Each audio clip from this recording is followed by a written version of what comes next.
Sabi nga nila, kapag pumunta ka ng ibang bansa, kailangan buo ang loob mo. Mahigpit ang sinturon mo. Dahil malayo ka na sa iyong pamilya, malayo ka na sa iyong bansa, nag-iisa ka na lamang lumaban sa hamon ng buhay. Hi, hi, hi! Alam niyo mga kabilas, isa naman ito malungkot para sa ating mga kababayan na nangingibang bansa, mga kabilas.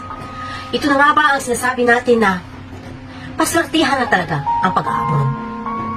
Mayroong mga nagtatag sa atin mga kabilas. Mayroon din may nag-send sa atin ito na mayroong tayong kababayan na OFW sa Saudi Arabia.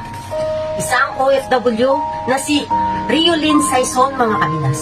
At base sa post na ito mga kabilas, kasamahan nila si Riolyn Saison sa agency mga kabilas sa Manila.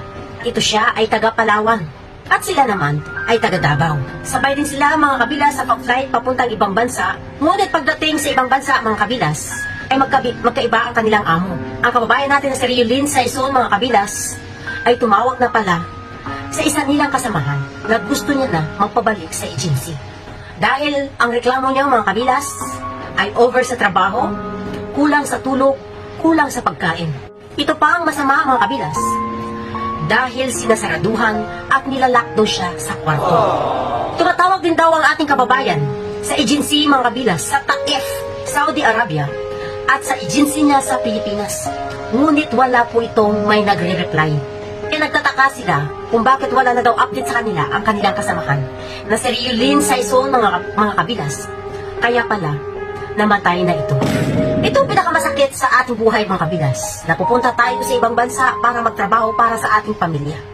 Ngunit hindi natin inasahan na yung iba nating kababayan ay hinahatid lamang ang kanilang buhay sa ibang bansa mga kabilas. Aalis tayo na masaya dahil makapagtrabaho na tayo at masuportahan ang ating pamilya. Ngunit pagdating sa ibang bansa, uuwi ka na nakakarton na.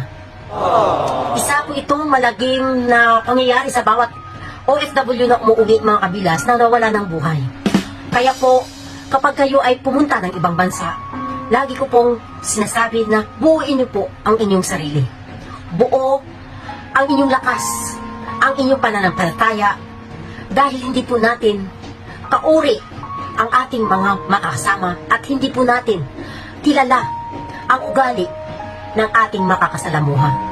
Kapag po kayo ay hindi sanay magtrabaho sa ating bansa, huwag na po kayo magpasimpalan sa ibang bansa. Dahil magkaiba po ang oras at trabaho natin doon, lalo-lalo na pagdating sa Middle East. Unang-una, magkabaliktaran ang oras natin sa ating bansa at sa oras ng bansang Middle East mga kabilas. Ang araw natin, gabi sa kanila. Ang gabi sa atin, araw sa kanila. So doon pa lang po, mag-a-adjust na po ang ating sarili. Pangalawa, sa trabaho. Ang trabaho mga kabilas ay pakikibaka. Kaya kung hindi talaga kaya ng katawan mo, babagsak ka.